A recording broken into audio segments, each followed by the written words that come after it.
Number 10, A Little Boy and Santa Claus by Walter A. Dyer. Once upon a time there was a little boy who believed in Santa Claus. Why he thus believed he did not know. When one is a small boy, one finds it easier to believe in things than not. He did not inquire as to the reason for the good saint's existence.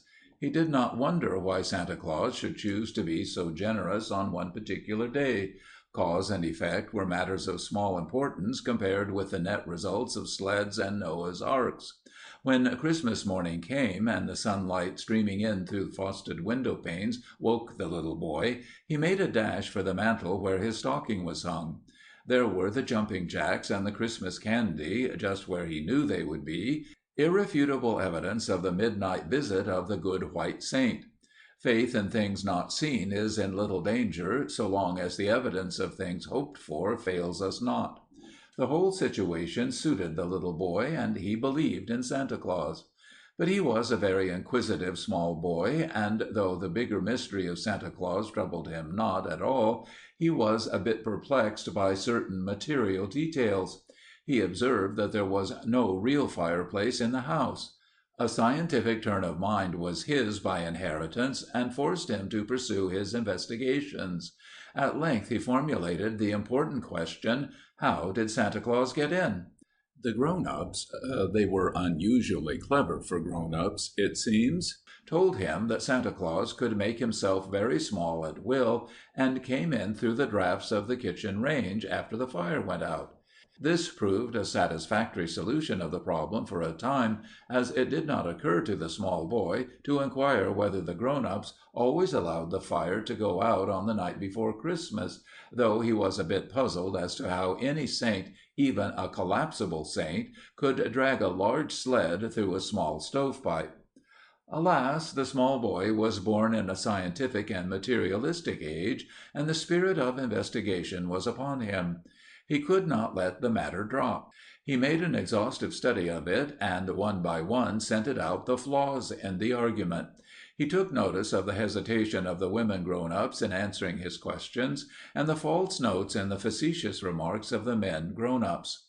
He observed the smile of patronizing superiority on his older sister's face. He began to doubt, and doubt is the beginning of knowledge.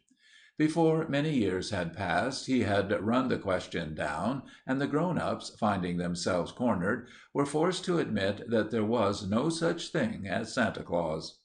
I was that little boy. Ah, well I remember how it seemed that my heart would break when I learned the appalling truth. I left the unsympathetic company of obtuse grown-ups, and threw myself down on the sofa in another room, and turning my face to the wall, I wept bitterly. I had lost something that day that can never be replaced. I am not at all in sympathy with those who think it a sin to perpetuate what they are pleased to refer to as the Santa Claus lie. Personally, I must confess to a feeling of smallness and awe when I stand before a child who honestly believes in Santa Claus. And yet I fear that his hold upon us is weakening. The age of fable has passed. Must old St. Nicholas go too?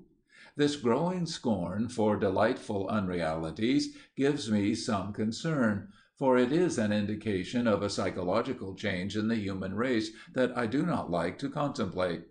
One by one the myths of childhood vanish. Bogeymen and fairy godmothers gradually lose their power over us. One by one the myths of man depart, and Pan lies low beneath our hurrying feet. We have put our faith in a god of gold and steel, and Phoebus no longer rides upon the sunset. We are a practical people, and we glory in it. We waste not our energies in vain dreaming of things that may not be. We have risen above that foolishness. We are after tangible results, and we get them. But after all, are tangible results all that the soul craves? May we not be degenerating into mere men of prose and calculation? How long will there be among us real children and real poets? Where now is the poet who can invent a myth, or the child who can believe in one? Alice in Wonderland, I believe, was the last great mythology. Even Peter Pan did not wholly convince us. "We have played Jack Horner with our earth," said James Russell Lowell, lamenting in his journal, "till there is never a plum left in it," thereby implying, I presume, that each iconoclastic scientist saith in his stony heart, "Lo, what a brave boy am I!"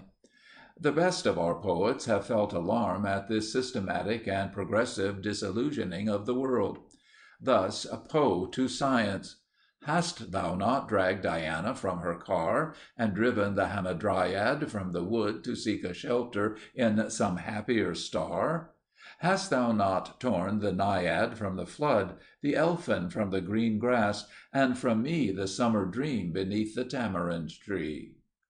And thus Wordsworth: "I'd rather be a pagan suckled in a creed outworn, so might I, standing on this pleasant lea, have glimpses that would make me less forlorn, have sight of Proteus rising from the sea, or hear old Triton blow his wreathed horn."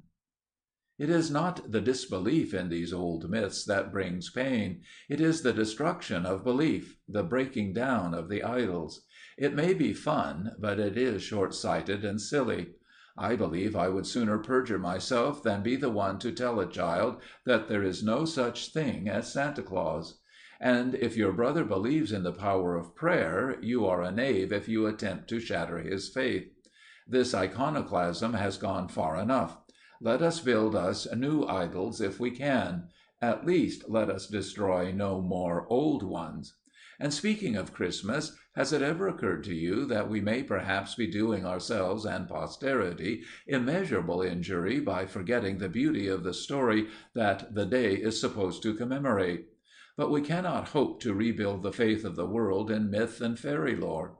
The day of miracles has passed. People don't read poetry anymore. People don't pray anymore. This is the age of specialization, and those of us who want our souls to grow must fight always against the tendency of our lives to narrow down to a single channel. For every man there lies a rut ready to receive him. This is the trend of the times, and it will take patience and much united energy to combat it. The task may be too big for us, but we may be able to do something to prevent our own lives from becoming entirely hardened. And that is what makes this thing worth talking about. The most materialistic old curmudgeon of us all sometimes looks back with regretful longing toward the fresh, unspoiled, unsophisticated, wondering days of childhood. Indeed, I fancy that some of our modern men and women have reason to indulge in some of this regretful retrospection from about the age of 12. We envy our earlier selves, and we regret the loss of those very things that we have struggled so valiantly to grow away from. What is it that makes childhood so alluring? What is it in the old memories that haunts us? Why is it that those halcyon hours come never more? We have been growing old too fast. We have been losing that freshness of interest in all things, that mental alertness that made us as children, that made earlier peoples so different from what we are now.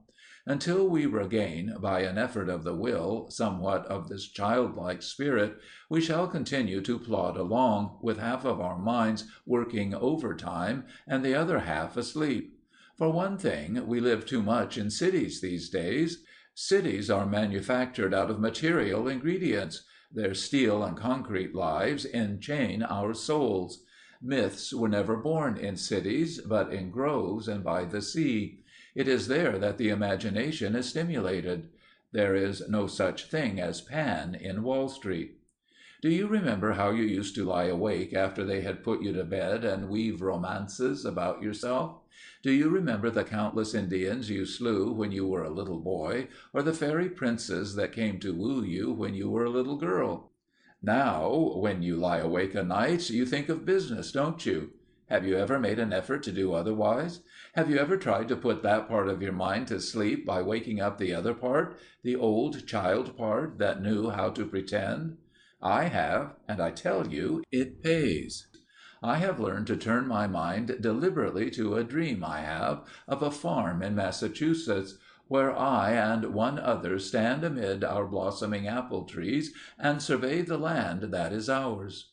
The sound of a cowbell is blown faintly from over the hill above which Fleecy clouds are lazily drifting. Our dog is dashing madly about the stone wall on the fancied scent of a woodchuck. Our chickens are busying themselves about their manifold duties. Our neighbor Jones is driving by to town, and is waving a salute with his whip. Our farmhouse nestles beneath its lofty elms, the picture of content. Oh, it pays to dream of it when the day's work is done, whether there be any substance to the dream or not. I don't believe there is one of us so steeped in the cares of middle age that we cannot break the chains if we will. If we will. That's the point. Most of us don't even think about doing it. We know that something is wrong with our lives, but we don't stop to study out what it is. But if we will only stop to consider, we shall see that it is possible to make our lives richer by training our minds to be more elastic and our imaginations livelier. The desk-ridden man of 50, whose joints are growing stiff and whose circulation is becoming defective, can renew his youth and limber up marvelously by a persistent application of the golf cure. He can do the same with his mind, if he will. For after all, this is a life of illusions, only now we have substituted middle-aged illusions for those of childhood. Your idea of your own importance is an illusion. Your idea of the importance of your work is another. Your Monday morning blues are as much the result of illusion as was your Saturday morning ecstasy some 30 or 40 years ago. Oh, those happy days of childhood when we believed in Santa Claus! Let them come once more, once more. Let us relearn the art of playing. Let us relearn the art of imagining. Let us regain a little of the old simplicity. We moved our household a little while ago, and as we overhauled our possessions, we came upon many things that awakened memories. There were presents that we gave and received on Christmases gone by. There were humble gifts of the days when the pennies meant even more than they do now, gifts that meant sacrifice for love, gifts that fell far short of what we wished we could afford. They were the best we could do. I wonder what it was about those old Christmas presents that made the tears come. I fancy it was the awakened memory of a time when everything meant so much and was so tremendously appreciated. And then and there we registered a prayer that we might never become so rich that Christmas presents would no longer mean sacrifice.